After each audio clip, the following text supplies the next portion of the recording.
Joined now by Andy Slavitt, former acting administrator at the Centers for Medicare and Medicaid Services under the Obama administration, and Dr. Ross Goldberg, president of the Arizona Medical Association. It's very good to have both of you here. And Dr. Goldberg, let me begin with you because you're in Arizona.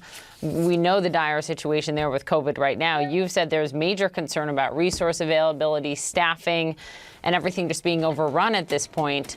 To your point, yesterday I had a doctor on, a former Harvard Medical School professor, who talked about in Arizona, he says they have implemented what is known as a crisis standard of care, which essentially means they have to decide who they treat and they don't. Older people who may not be treatable or cured in the hospital are being sent home to potentially die, he said. I asked the Phoenix mayor about that. Here's what she said. Unfortunately, our medical professionals don't have the resources they need, and so they are being asked to make difficult decisions. Are you seeing that happen in Arizona? Well, first, good morning. Thanks for having me. So I actually work at one of the hospitals in Phoenix. I work at Valleywise Health, the public hospital. We are in crisis standards of care, which is basically how we allocate resources. But I remind everyone, triage is kind of what we do every day. People come in, depending how sick they are, that will put them in order of who gets treated. We are still treating everyone. I have not seen that, at least at my institution, nor heard it locally so far. People are being stretched with resources, but as far as I know, everyone is being able to get care so far. Do we have to be mindful how we do it? Yes. And I know that's what we're doing at my institution every day. Okay. Andy, I'd like you to weigh in on what the president just tweeted a moment ago about this, and just give us a reality check. Let me pull the tweet up on the screen. He writes, for the 1 in 100th time, the reason we show so many cases compared to other countries that haven't done nearly as well as we have is that our testing is much bigger and better. We've tested 40 million people. If we did 20 million instead, cases would be half, et cetera, not reported. I mean, he's wrong. You're looking at there's a mortality rate in this country that's higher than so many.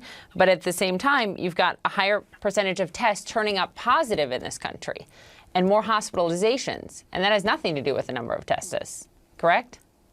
Correct. And first, I want to say thanks to Dr. Goldberg and your team there for the heroic work that you're doing across the state and across the country. Unfortunately, and I think Dr. Goldberg and all the physicians know this, we're not testing nearly enough people. And evidence of that is that we see cases growing wildly in the community for people who are untested. You reported earlier that people are waiting 8 to 10 days to get a test result. That doesn't happen if you're testing enough people. Unfortunately, the number of cases is growing more rapidly than the number of tests we're doing. So we are not keeping up. We are about where we were in March and April, where we have likely 8 to 10 times more people getting the cases every day than can get tested. So this is both a failure of containment, it's a failure to test, and of course it's a failure to tell the truth, which I think should be deeply troubling to us. Of course it should be. Look, the White House task force is who so many people rely on, and we've heard from them publicly yesterday, which is important. But Dr. Goldberg, again, to the situation in Arizona, I'd like you to listen to how Dr. Deborah Birx painted part of the picture there.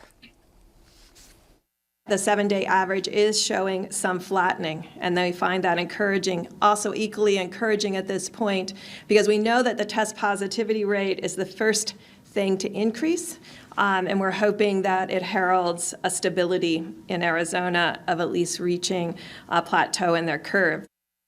A stability in Arizona, a plateau and a curve in a state that I believe the latest numbers show about 1 in 4 tests have come back positive. What are you seeing?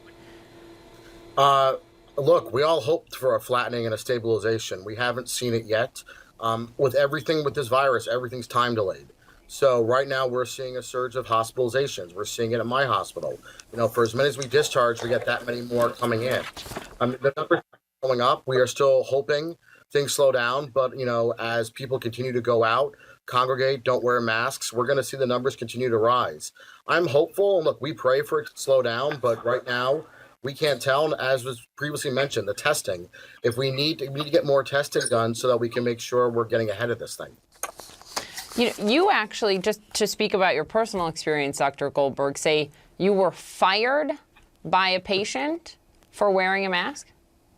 Yeah, so obviously I've been on promoting the good tenets of, social distancing, good hand hygiene, and mask wearing. As a surgeon, I've kind of used to wearing a mask for my career, so I understand the benefits.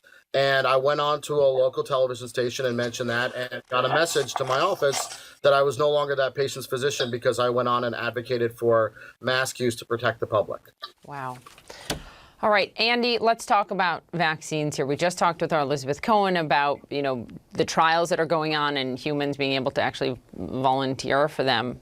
But you've said something pretty sobering about a vaccine, because I guess I had just assumed, well, this would be like the MMR vaccine that my kids get, right? And it would be almost 100% effective. You don't think it will be. You think it's going to be more like the flu vaccine and 40 to 50% effective in people. Is that right? Yeah, I don't think we know.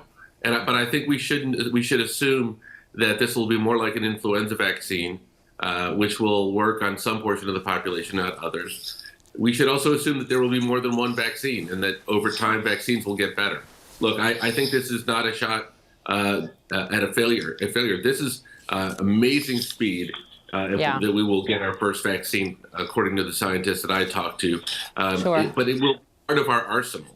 And I think if we think in our head that there is a pre-vaccine world and a post-vaccine world where everything differs, it's not likely to be that way. It's more likely to be that we'll see gradual improvements, both from vaccines and new therapies, as well as new procedures that people like Dr. Goldberg are using that keep people alive and healthy.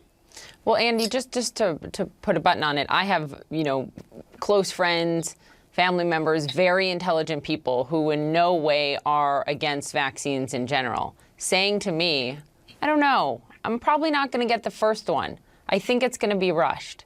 What do you say to them? So look, it's going to be critically important that the people making these vaccine candidates share all the data.